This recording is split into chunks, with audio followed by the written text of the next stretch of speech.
Assalamualaikum warahmatullahi wabarakatuh. Assalamualaikum warahmatullahi wabarakatuh. Wa ala alihi wa sahbihi wa ala. Wala hawla wala quwwata illa billahi. Nawaitu ta'allum wa ta'lim wa naf'al intifa' dzakra tadhkira ifadata wa istifadah.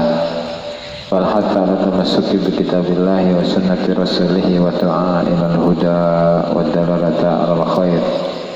Tiwa'a wajhihi wa qurbihi wa thawabihi subhanahu wa ta'ala. Rabbi shrah li sadri wa yassir li amri wahlul 'uqdatam min lisani yafqahu qawli, amma ba'du. Para hadirin, para ashab, para ikhwan, para pemirsa yang dimuliakan Allah Subhanahu wa ta'ala. Alhamdulillah, pada malam hari ini kita masih diberi kesehatan, diberi peluangan, kesempatan oleh Allah Subhanahu wa ta'ala sehingga kita masih bisa bersama-sama mengaji, bersama-sama belajar kitab Al-Hikam Ibnu Athaillah As-Sakandari yang disusun kembali oleh Imam Ali Ibnu Husamuddin Al-Muttaqi Al-Hindi rahimahullahu ta'ala. Sebelum kita mulai, mari kita hadiahkan Al-Fatihah pada mu'alliful kitab, kepada para ulama, para syurah, semua kesepuhan kita, semua guru-guru kita, al-hadinnya wa la kulinyadun salih wa la wanawdiha salafna salihun. Pada hadratin Nabi Muhammad sallallahu alaihi wasallam. Al-Fatihah. A'udzu billahi minasyaitonir rajim. Bismillahirrahmanirrahim. Alhamdulillahi rabbil alamin arrahmanir rahim maliki yaumiddin iyyaka na'budu wa iyyaka nasta'in. Ihdinas siratal mustaqim siratal ladzina an'amta 'alaihim ghairil maghdubi 'alaihim waladdallin. Amin. Al-musannifu rahimahullahu ta'ala wa nafa'ana bihi wa bi ulumihi wa bi ulumikum fid darain ila an qala babu zuhdi wa fadilatuhu. Babu zuhdi utawi iki iku bab martelaaken zuhud wa fadilatuhu lan keutamaan zuhud. Zuhud dan keutamaan. Jadi bab ini membahas tentang zuhud dan apa sih keutamaan yang ada di dalam zuhud. Seperti yang dijelaskan pada pengajian sebelumnya, yaitu mengenai definisi dari zuhud, di mana Imam Abdul Qasim Abdul Karim Ibnu Hawazin Al-Qushairi rahimahullahu ta'ala mengomentari definisi-definisi dari zuhud, bahwa zuhud itu, atau semua ulama yang mendefinisikan tentang zuhud itu, yatakallamuna an waqtihi, mereka berkomentar, berbicara tentang zuhud ya pada waktunya, sehingga bisa jadi definisi-definisi tersebut itu tidak sesuai ketika berada di zaman-zaman yang berbeda. Kemudian Imam Ibnu Ajib rahimahullahu ta'ala mendefinisikan zuhud dengan khuruju mahabbatihi minal qalbi wa burudatuhu minhu. Itu keluarnya cintanya, cinta sesuatu, cinta kepada sesuatu dari hati. Jadi ketika kita itu mencintai sesuatu, benda HP misalnya, kemudian kecintaan HP yang ada di dalam diri kita itu keluar dari diri kita, maka itu namanya adalah zuhud. Jadi keluarnya sesuatu dari hati, keluarnya sesuatu dari hati itu yang dinamakan dengan zuhud. Tetapi menurut para ulama thariqah, menurut para ulama sufiyah, mereka itu mendefinisikan zuhud dengan hal yang lebih khusus lagi, yaitu menurut mereka bughdu kulli ma yashghalu anillah wa yahbisu an hadratillah, yaitu membenci segala sesuatu yang dapat melalaikan dirinya kepada Allah Subhanahu wa ta'ala dan yang dapat menahan dirinya dari kehadiran hati bersama Allah Subhanahu wa ta'ala. Nah, sehingga segala sesuatu yang dapat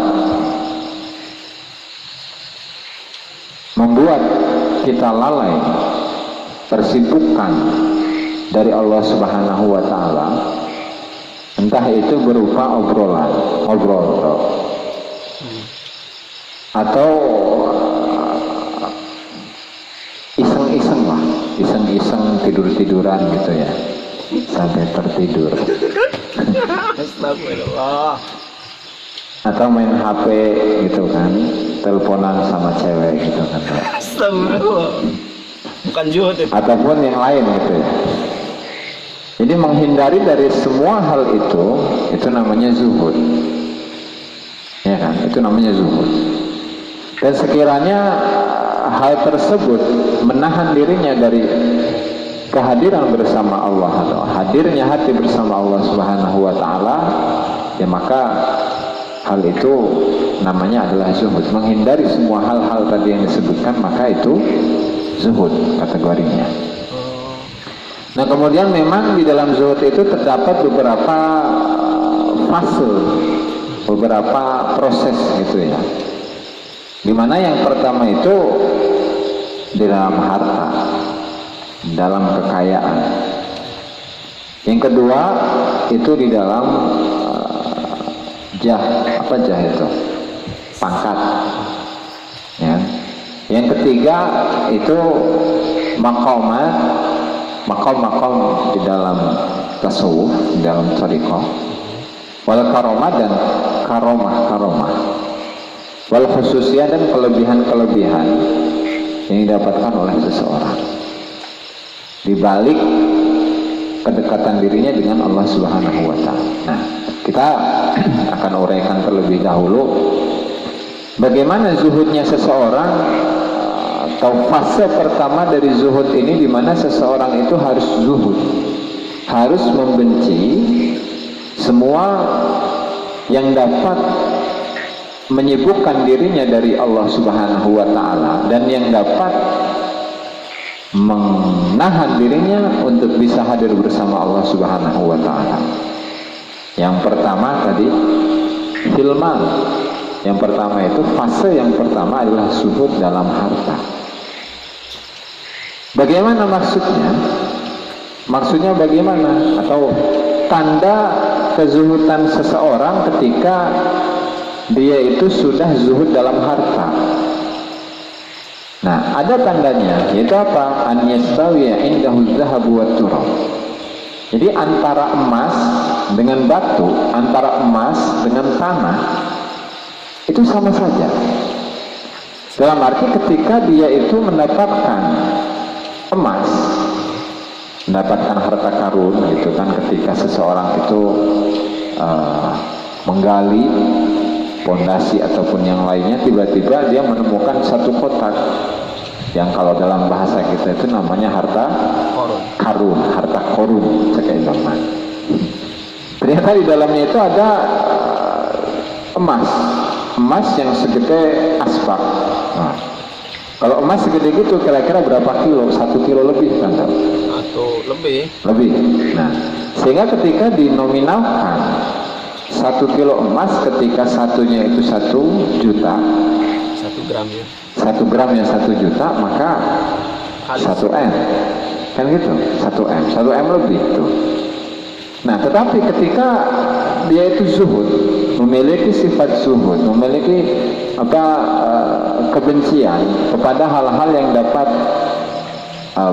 menyibukkan dirinya dengan Allah Subhanahu wa ta'ala, maka ketika lempengan emas itu diberikan kepada orang lain, ya dia biasa-biasa aja, bahkan senang ketika dia dapat memberikan harta yang besar itu kepada orang lain. Nah, kemudian ketika dia sudah merasa demikian, merasa enteng, merasa ringan, merasa plong, merasa tidak ada beban sama sekali di dalam hatinya untuk memberikan harta tersebut kepada orang lain, ya maka orang tersebut sudah termasuk dalam kategori apa? Zuhud. Gitu. Jadi antara memiliki harta dan tidak memiliki harta itu sama-sama bahagia dan sama-sama merasakan ketenangan hati dan lain sebagainya. Itu yang pertama. Dimana fase yang pertama itu adalah zuhud di dalam harta. Kemudian yang kedua, wa yakunu sanyan fil jahi wal maratib. Yang kedua itu adalah zuhud di dalam pangkat. Zuhud di dalam pangkat atau jabatan. Ya, tandanya dia itu memandang antara orang yang hina dengan orang yang mulia, yaitu sama di hadapan Allah Subhanahu wa taala.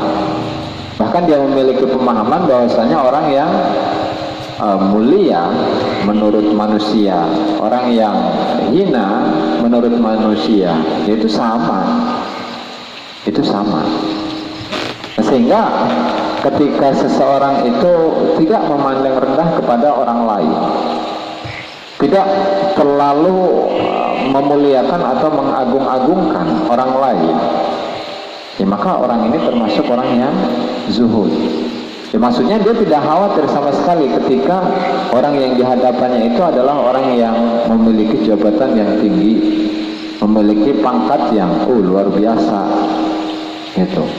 Nah, sehingga ketika dia bisa memposisikan antara orang yang hina dengan orang yang mulia, orang yang memiliki jabatan dengan orang yang tidak memiliki jabatan, ketika bertamu kepadanya, dia sama-sama memuliakan keduanya, ya maka hakikatnya orang yang tadi itu termasuk kategori orang yang zuhud. Kemudian fase yang ketiga yaitu fase zuhud fil maqamat wal karamat.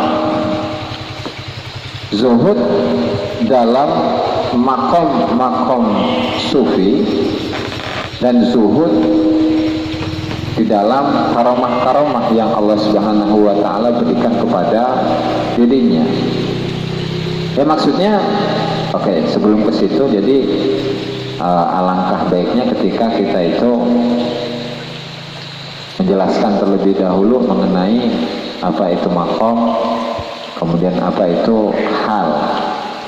Jadi dalam tasawuf itu terdapat dua istilah yang mirip-mirip ini. Itu ada makom, ada hal. Makom itu artinya satu tingkatan.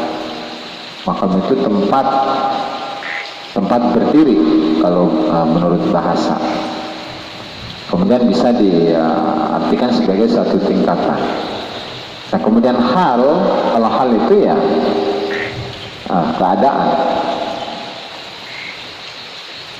Kita berbicara tentang taubat misalnya, atau kita berbicara tentang zuhud.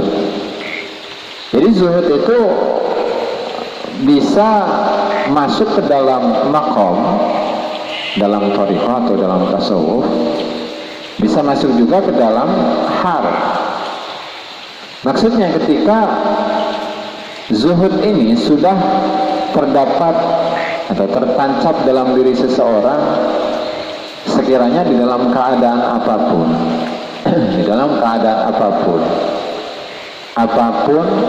dimanapun dan bagaimanapun, sifat zuhud ini selalu masih ada, ya maka dia itu sudah memiliki makom zuhud.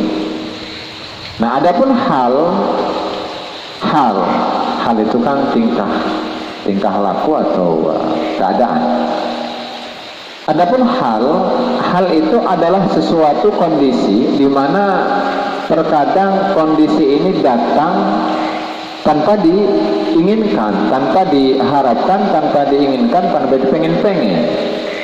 Jadi dalam satu kondisi di mana dia itu ketika berdoa, ketika dia itu berzikir kepada Allah Subhanahu wa taala, dia merasakan bahwa bumi beserta isinya, alam semesta semuanya itu di hadapannya atau dia melihatnya sebagai hal yang sangat mengganggu dirinya. Itu sehingga dia menjauhkan diri dari kecintaan kepada dunia, cintaan kepada harta, cintaan kepada kekayaan. Nah, kemudian tetapi ketika di luar zikir, dia itu tidak merasakan hal ini, tidak merasakan hal yang ketika dia rasakan di dalam ketika berzikir. Nah, maka orang yang seperti ini masuk dalam kategori dia memiliki halus zuhud, yaitu kondisi zuhud. Tapi kondisi ini silih berganti, kadang ada, kadang nggak ada. Tetapi ketika sifat zuhud ini sudah mengakar di dalam dirinya, sehingga di dalam keadaan apapun, dimanapun, bagaimanapun, dalam keadaan dan kapanpun, dia selalu memiliki sifat zuhud. Nah, ketika yang seperti ini maka dia memiliki makom zuhud. Itu perbedaan antara makom dengan hal. Nah, kemudian wa yakunu salisan fil maqamat wal karamat, di mana zuhud di dalam makom dan di dalam karamat itu tandanya adalah an yastawiya indahu ar-raja' wal khauf. Jadi roja itu adalah salah satu makom di dalam thariqah. Roja itu mengharapkan. Khauf itu juga merupakan salah satu dari makom yang ada di dalam thariqah. Jadi kalau zuhud di dalam makom thariqah, itu dia itu memiliki pandangan yang sama, entah itu Allah Ta'ala menempatkan atau memberikan kepada dirinya makom khauf atau makom roja, itu sama-sama, sehingga tidak mendahulukan atau lebih memilih makom roja misalnya, atau dia itu tidak mendahulukan atau memilih makom khauf. Nah, sehingga ketika terjadi kesetaraan antara makom roja dan makom khauf, nah barulah seseorang itu dikatakan sebagai seseorang yang zuhud di dalam makom, zuhud di dalam makom. Kita merintah kitab.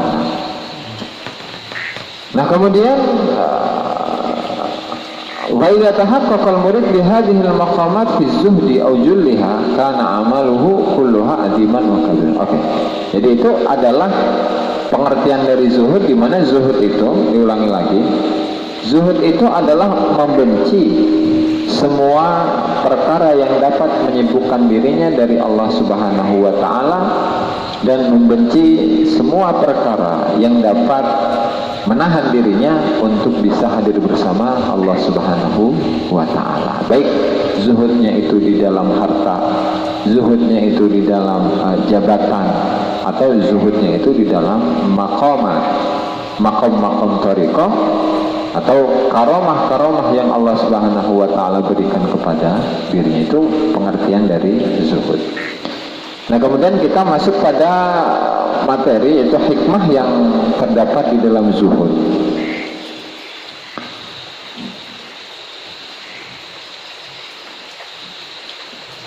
Yaitu hikmah ma qalla amalun barza min qalbin zahidin wala kasura amalun barza min qalbin raghibin. Ma qalla ora setitik apa amalun siji amal, barza kang pertelo opo amal, min qalbin saking ati, zahidin kang zuhud, wala katsiran ora akeh opo amalun amal, barza kang pertelo opo amal, min qalbin saking ati, ragibin kang demen dunia. Tidaklah amal yang sedikit itu, tidaklah sebuah amal yang sedikit yang muncul dari hatinya seseorang yang zuhud atau hati yang zuhud. Tidaklah sebuah amal itu menjadi sedikit ketika amal tersebut muncul dari hatinya seseorang yang zuhud. Dalam arti, ketika seseorang itu memiliki hati yang zuhud, ya maka meskipun amalnya itu sedikit, maka di hadapan Allah Subhanahu wa Ta'ala itu merupakan amal yang sangat besar. Dan sebaliknya, amal yang timbulnya itu dari hati seseorang yang mencintai dunia, meskipun amalannya itu banyak, maka di hadapan Allah Subhanahu wa Ta'ala amalan-amalan tersebut, amalan-amalan yang banyak itu menjadi sedikit. Apa rahasianya? Ya, apa rahasianya? Ya karena ketika seseorang itu sudah memiliki hati yang zuhud, nah sehingga Allah Subhanahu wa Ta'ala itu akan melipat gandakan amal-amal yang dia lakukan. Jadi meskipun amalnya itu sedikit, tetapi timbulnya adalah dari orang-orang yang memiliki sifat zuhud, ya maka amal tersebut menjadi berlipat ganda. Kita tentu teringat dengan sebuah hadis di mana Rasulullah Shallallahu Alaihi Wasallam itu membandingkan antara ibadahnya orang yang bodoh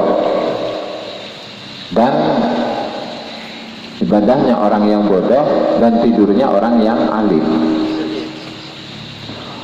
Orang yang bodoh, ya kan, meskipun ibadahnya itu banyak, ratusan bahkan ribuan rakaat, dibandingkan dengan orang yang alim, orang yang berilmu. Tetapi pertanyaannya, ilmu yang kayak gimana dulu kan? Oke, redaksi hadis itu dulu. Tidurnya orang yang berilmu itu ketika dibandingkan dengan ibadahnya orang yang bodoh, itu ternyata yang lebih baik adalah tidurnya orang yang berilmu. Nah, tetapi oleh para ulama, mereka memahami dari teks hadis ini bahwa ilmu yang dimaksud itu bukan ilmu syariat.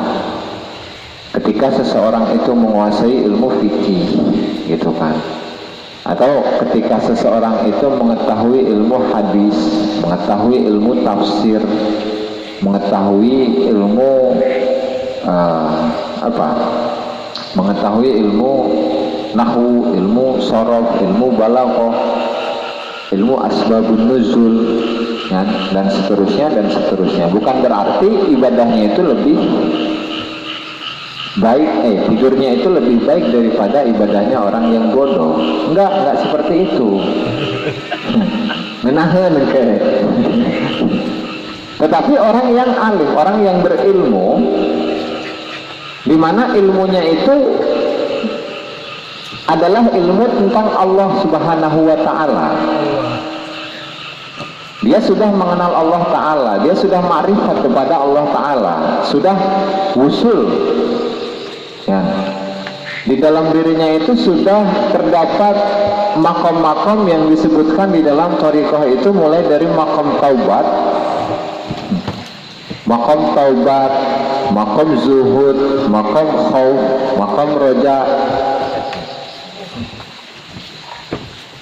makom roja, kemudian waro, khauf, dan seterusnya.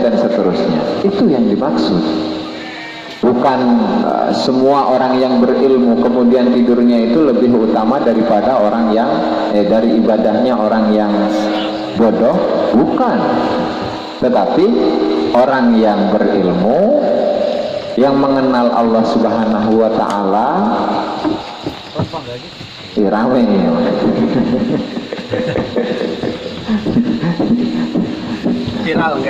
Viral ya. Orang yang berilmu mengenal Allah Subhanahu wa Ta'ala, hatinya itu sudah sehat, hatinya sudah tidak terdapat lintasan-lintasan selain Allah Subhanahu wa Ta'ala. Dan salah satunya ini, hati seseorang yang sudah zuhud, ya maka tidurnya orang yang seperti ini itu lebih utama daripada ibadahnya orang-orang yang bodoh. Gitu. Jadi bukan berarti ketika AAI itu menjadi ulama syariat kemudian dibandingkan dengan Edo, ya, AAI tukang tidur, gitu kan. Edo tapi ulama, tukang ibadah. orang seorang ulama syariat tukang tidur.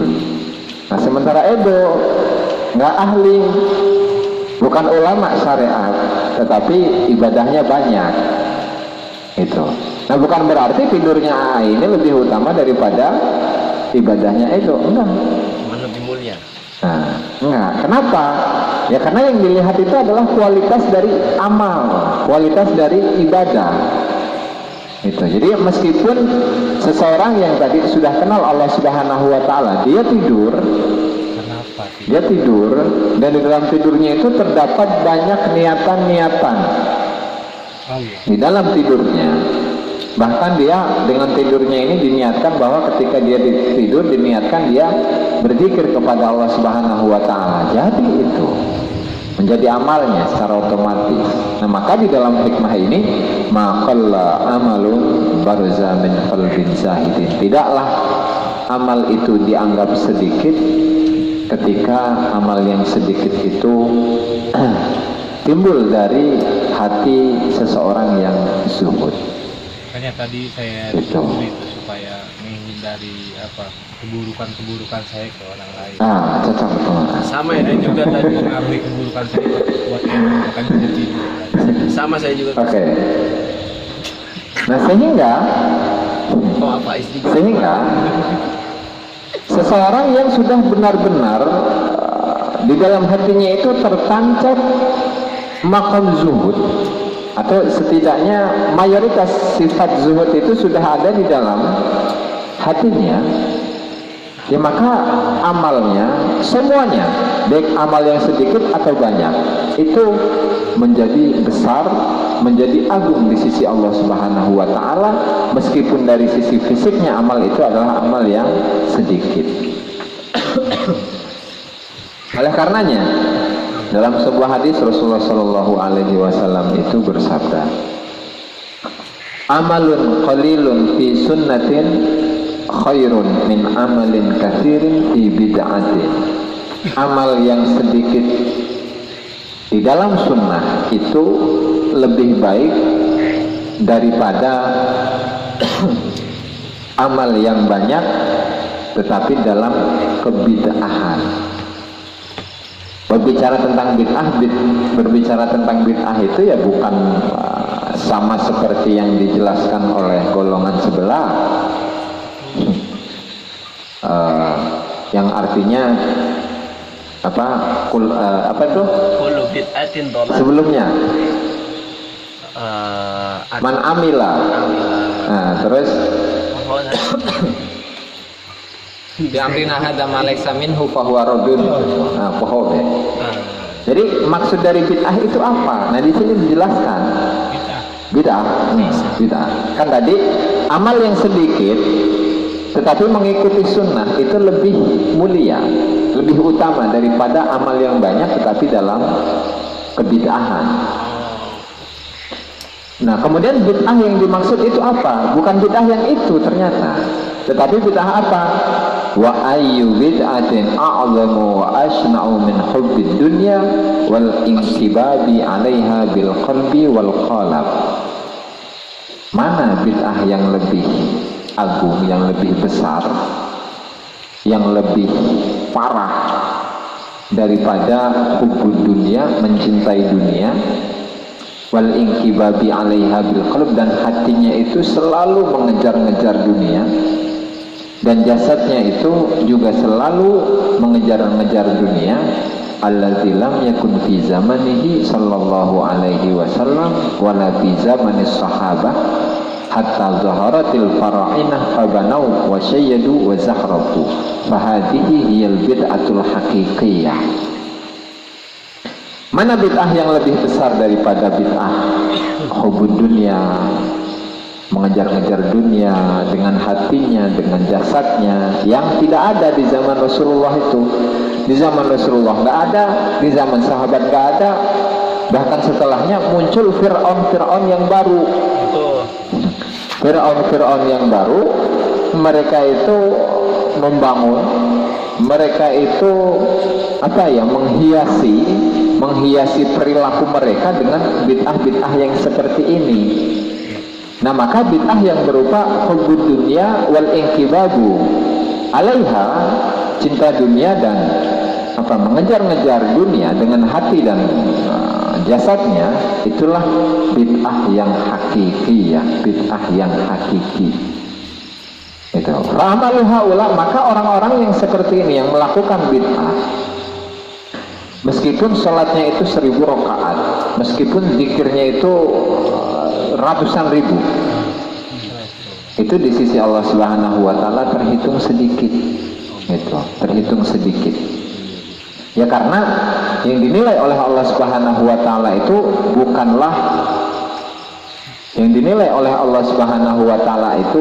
bukanlah nominal, bukanlah gerakan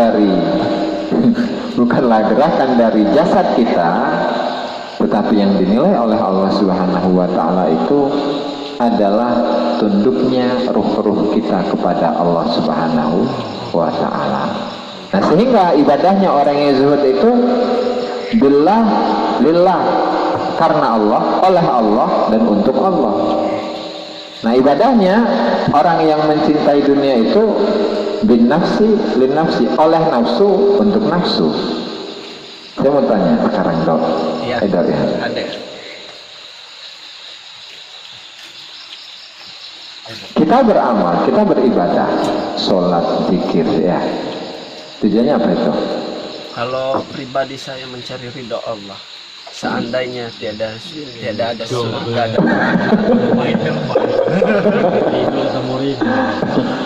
Ya biasanya lah seperti saya gitu, jangan jauh-jauh lah. Kita ibadah gitu kan, banyak sholat, banyak zikir, banyak ngaji. Saya bingung. Saya kadang nggak tahu ibadah atau amalan apa yang pernah saya perbuat. Saya ngerasa nggak ada selesai. Kenapa? Ya segala sesuatu kurang lah haula. Karena kita itu digerakkan sama Allah. Dan ibadahnya mana? Karena itu semua kan karena Allah. Kita nggak akan bisa salat kalau Allah tidak akan menggerakkan. Jadi kita nggak pernah punya ibadah. Betul. Itu konteks yang berbeda, sudut pandang yang berbeda dulu. Nah, karena ini berbicara tentang zuhud ya, ayah. Nah, jadi kita melihat amalan itu dilihat dari sudut pandang zuhud dulu, gitu. Kalau itu mah sudah tingkatan tinggi itu mah. Oke, jadi tadi melihat kepada motifnya ya, motif kita beribadah. Kita beribadah motifnya apa? Nah, kalau saya misalnya ya, saya beribadah kepada Allah Subhanahu wa taala. Ngaji lah, anggap ini ibadah ya, anggap ini ibadah. Supaya apa? Supaya banyak subscribe kan gitu. Ya itu ya minimal inilah, membagi pengetahuan, membagi ilmu dan lain sebagainya. Yang nanti ujungnya apa?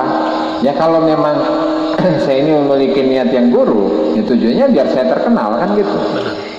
Tujuannya biar saya terkenal, biar kelihatan oleh orang bahwa saya itu memiliki ilmu yang banyak gitu kan. Ya, itu kalau buruknya. Nah, tapi kalau baiknya, ya berarti ya minimal menggugurkan kewajiban Allah Subhanahu wa taala, di mana Allah taala itu menitipkan ilmu, kemudian ya diberikan kepada orang-orang yang butuh. Diberikan kepada orang-orang yang butuh. Berarti yang nggak butuh nggak usah. Oke, nah itu diantaranya gitu, nasrul ilim, itu kan, menyebarkan ilmu, mengajak saudara-saudara kita agar mau mengaji, agar mau belajar, gitu kan, dan lain sebagainya. Jadi sampai sekarang, sampai saat ini kita masih belajar untuk bisa menjadi orang yang zuhud, gitu, untuk bisa menjadi orang yang zuhud. Ketika orang yang zuhud itu mereka beramal itu oleh Allah, untuk Allah. Zuhud berarti tadi kita beramal untuk Allah, oleh Allah, untuk Allah. Tapi orang yang tidak zuhud, orang yang mencintai dunia, ya maka dia beramal adalah oleh nafsu dan untuk nafsu. Dan ini tentunya berat gitu kan. Ya, tidak ada yang berat ketika kita memasrahkan semua urusan kita hanya kepada Allah Subhanahu wa Ta'ala. Terdapat sebuah kisah gitu. Terdapat sebuah kisah di zaman dulu ada seorang raja di mana dia itu diberi hadiah oleh seseorang yang kaya. Apa hadiahnya? Hadiahnya itu adalah gelas. Gelasnya terbuat dari emas. Dan di gelas ini terdapat ukiran-ukiran yang terbuat dari permata, dari zamrud gitu kan, dari batu yang warnanya hijau gitu, yang indah deh pokoknya mah. Permata deh, ada permata, zamrud dan lain sebagainya. Pokoknya indah aja, harganya mahal, indah gitu, keren. Nah kemudian sang raja ini bertanya kepada Al-Hakim, kepada penasehat raja. Dan biasanya penasehat raja itu memiliki sifat kebijaksanaan yang luar biasa gitu. Maka dia bertanya, sang raja bertanya. Bertanya tadi yang mohon diulang ya. Kan katanya beribu-ribu kita amalan ya, zikir segala macam, gak bakalan Allah terima kalau kitanya punya hati apa? Hubud dunia. Dinilainya sedikit oleh Allah Ta'ala. Kita kan misalnya zikir kenceng nih, segala macam kan, ya Allah biar minta apa lagi gitu. Tapi kok belum aja gitu. Di sisi Allah Ta'ala itu amal, meskipun amalan kita banyak tetapi terhitung sedikit di sisi Allah Ta'ala. Jadi jangan ngerasa banyak gitu ya. Betul. Ya karena memang yang dikejar itu bukan banyaknya amalan yang kita perbuat. Tetapi ketika kita menyerahkan bahwa amal kita itu oleh Allah dan untuk Allah, maka meskipun amal kita sedikit, ya menurut Allah Ta'ala banyak. Tapi ya bukan berarti ini memotivasi kita agar mengurangi amal, bukan. Karena makan kita mau kemana kan gitu. Gitu. Sama tadi kayak apa? Tadi apa? Jadi ulangin asam slow Pak. Itu benar. Sisi lain bukan karena Allah tapi karena nafsu kita. Betul. Ada sesuatu yang diinginkan atau timbal balik dari Allah.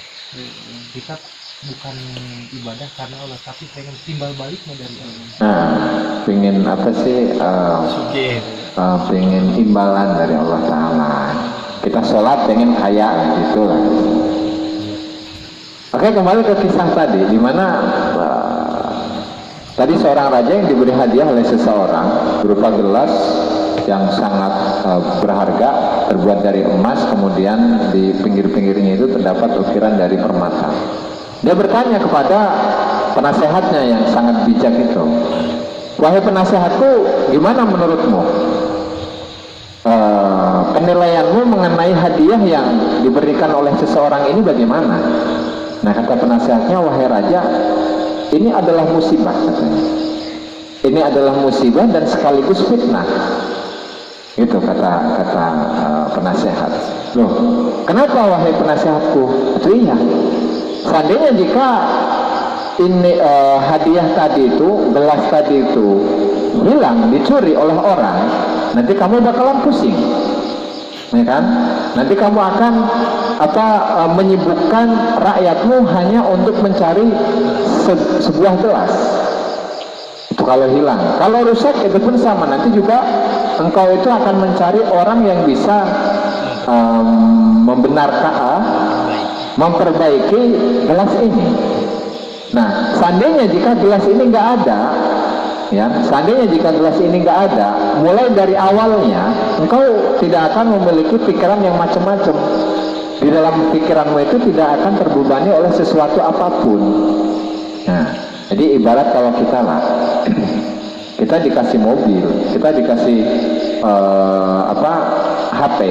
HP-nya ini harganya mahal loh, 50 juta gitu kan. Nah tiba-tiba HP ini jatuh, setelah jatuh kan pasti rusak. Nah kalau udah rusak, kita pasti itu akan menjadi beban pikiran kita gimana caranya untuk bisa merenovasi, untuk bisa memperbaiki HP yang rusak ini. Nah tapi ternyata tidak semua counter itu bisa memperbaiki HP ini, sehingga kita akan kepusingan mencari-cari dan seterusnya.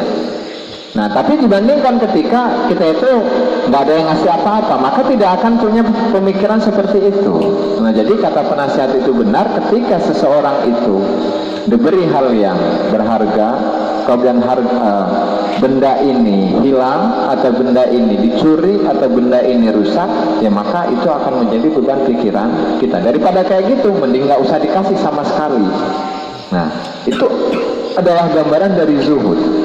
Gambaran dari zuhud yang dimiliki oleh seorang tadi, orang yang ahli hikmah tadi itu, orang yang bijaksawan, seseorang bijaksawan. Oke. Di WA juga dibalasnya kapan, di WA kapan, dibalasnya kapan, karena nggak pegang HP.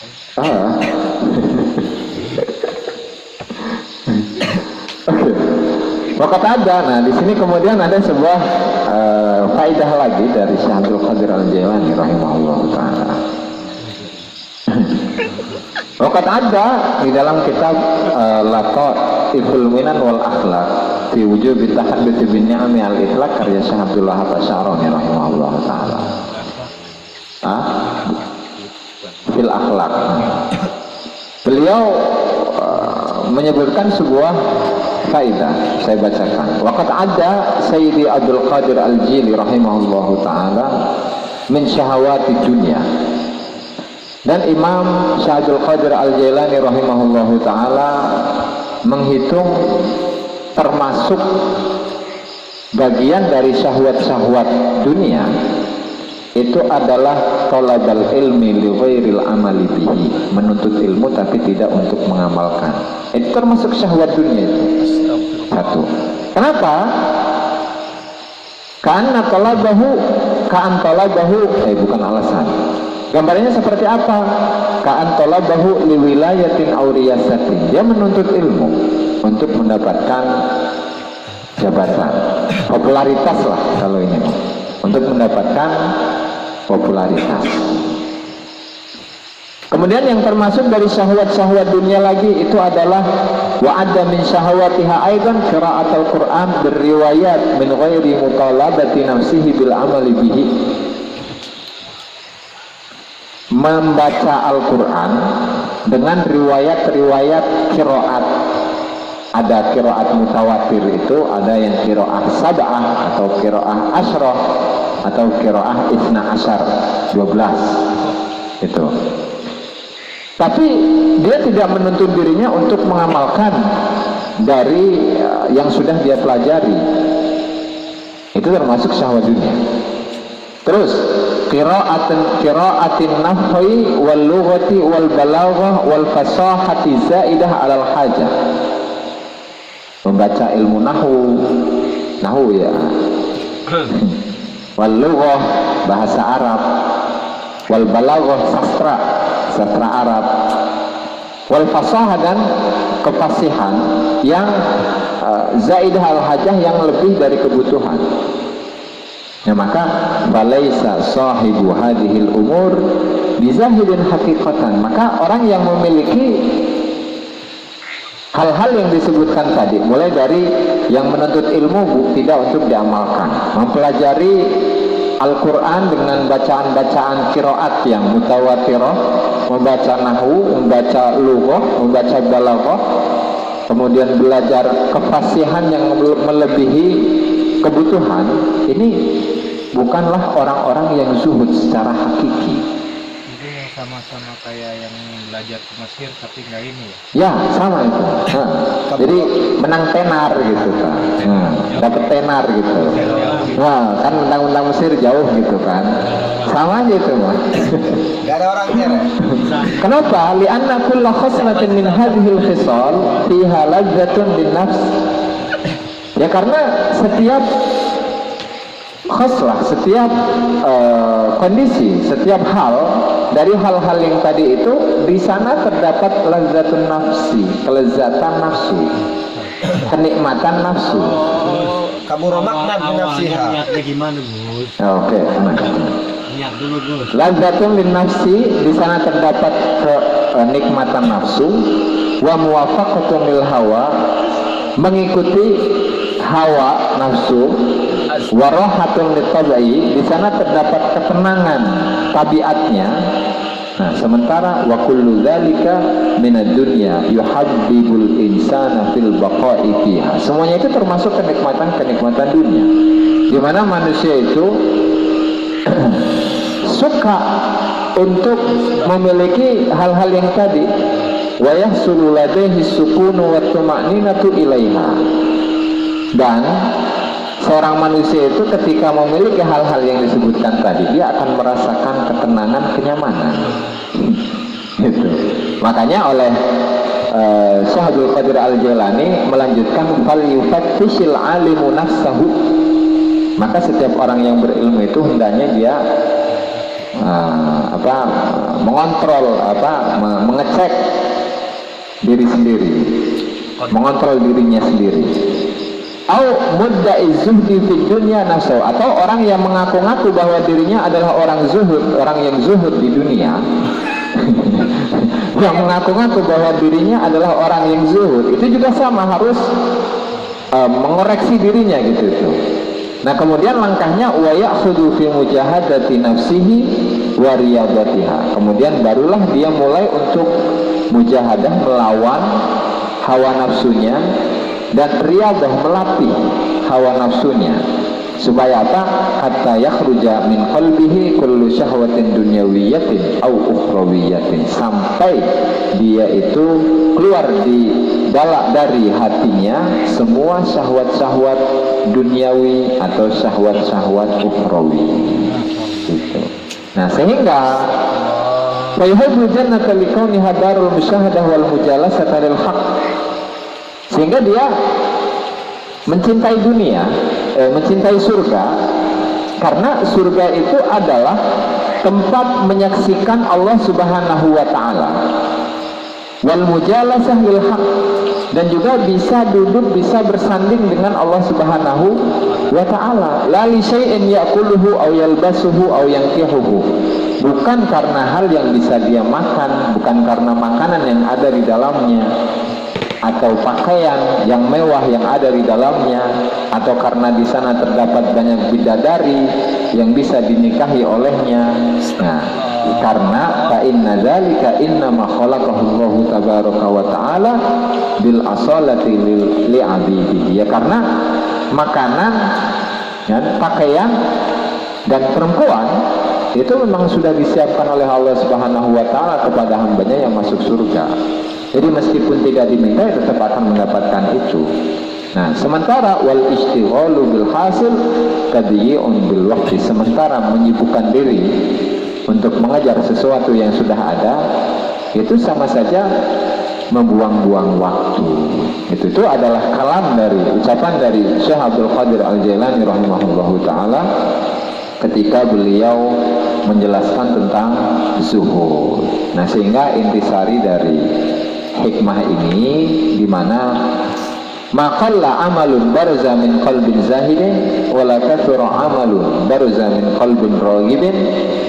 Tidaklah amal yang sedikit, tidaklah suatu amal itu menjadi sedikit ketika timbul dari hati seseorang yang zuhud, dan sebuah amal itu tidak menjadi banyak ketika amal itu timbul dari hati seseorang yang mencintai dunia.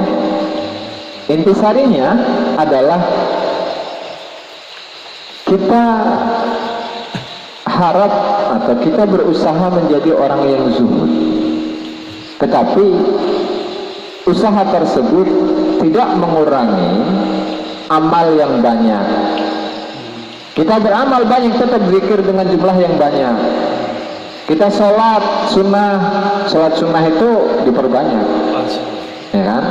Tetapi tanamkan di dalam hati kita bahwa amalan-amalan tersebut itu adalah timbul dari Allah Subhanahu wa Ta'ala, bukan oleh diri kita, bukan oleh kekuatan kita, bukan oleh gerakan-gerakan badan kita, tetapi oleh Allah Subhanahu wa Ta'ala, sehingga kita itu tidak merasa memiliki apa-apa, tidak merasa kita sudah sholat, kita tidak merasa sudah berzikir banyak, kita tidak merasa bahwa kita itu memiliki amalan-amalan yang banyak. Nah, sehingga mulai dari situ nanti mudah-mudahan Allah Subhanahu wa Ta'ala memberikan makom zuhud ke dalam diri kita, dan kita tidak boleh mengaku-ngaku sebagai orang yang zuhud, ya, karena memang